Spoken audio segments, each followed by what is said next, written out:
মেনুতে এক খাবার, প্লেটে আরেক, নির্ধারিত দামের চেয়ে বেশি টাকা।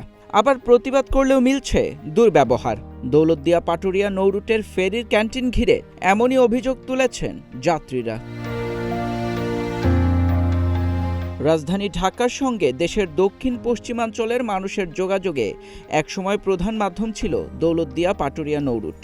পদ্মা সেতু চালুর পর যাত্রী কমলেও প্রতিদিন এখনও হাজারো মানুষ যাতায়াত করেন এই পথে। আর সেই সুযোগেই ফেরির ক্যান্টিনে নির্ধারিত মূল্যের চেয়ে বেশি দামে খাবার বিক্রির অভিযোগ উঠেছে। যাত্রীদের অভিযোগ, বিআইডব্লিউটিসির মূল্য তালিকায় ১৬০ টাকায় ২ প্লেট ভাত, ২ টুকরা খাসির মাংস, ২ টুকরা আলু, ১ পেয়ালা ডাল ও ভাজি দেওয়ার কথা থাকলেও বাস্তবে একই টাকায় দেওয়া হচ্ছে ১ টুকরা মাছ, ২ প্লেট ভাত ও ডাল।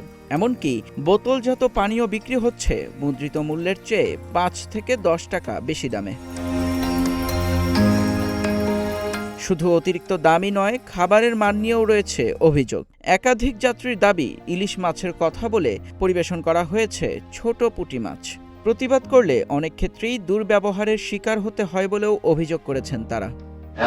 এই জায়গায় তারপরে বললাম কি আছে, হ্যাঁ বললো ইলিশ মাছ, নেওয়ার পরে দেখি এটা জাটকা মাছ। মনে করেন কিছু বলার নাই কিছুই, কিন্তু এটা খুব অন্যায় হইতেছে। ইলিশ মাছ বইলা এই জাটকা মাছ খাওয়াইতেছে। খাবার খেতে এসে প্রতারণার শিকার হলাম। আমরা চাচ্ছি যে নেক্সট টাইম কেউ খাবার খেতে আসলে এরকমের যাতে শিকার না হয়, সব দেখে শুনে খেতে হবে। তবে অতিরিক্ত দামে খাবার বিক্রির বিষয়টি অস্বীকার করেননি ক্যান্টিন পরিচালনাকারীরা। তাদের দাবি, প্রতিদিন ক্যান্টিনের ভাড়া ও অন্যান্য খরচ বহন করতে হয়। সে কারণেই নির্ধারিত মূল্যের চেয়ে কিছু বেশি দাম রাখতে বাধ্য হন তারা। ইলিশ পাওয়া যায় না, এই নদীর ওই একটা কাকপটি মাছ, জাটকা ইলিশ আর হলো সোনালী মুরগি ১৫০ টাকা, ১৬০ টাকা রেট, আমি 10 টাকা কম। বেশি বিক্রি হয় না, হইলো অভাবের একটু বেশি আর কি। এদিকে গোয়ালন্দ উপজেলা নির্বাহী কর্মকর্তা সাথী দাস জানিয়েছেন, অতিরিক্ত দামে খাবার বিক্রির অভিযোগ প্রশাসনের নজরে এসেছে। রাজবাড়ী ও মানিকগঞ্জ জেলা প্রশাসন যৌথভাবে অভিযান পরিচালনা করবে। মূল্য তালিকার বাইরে দাম নেওয়া হলে সংশ্লিষ্টদের বিরুদ্ধে প্রয়োজনীয় ব্যবস্থা নেওয়া হবে। ফেরির ভেতরে যে দোকানটা, এটা আসলে কিন্তু শুধু আমার দৌলতদিয়া এই প্রান্ত থেকে না, ওইটা আরিচার ওই প্রান্ত থেকেও ফেরিগুলো ছাড়ছে। মানে দুইটা প্রান্তই কিন্তু কানেক্টেড।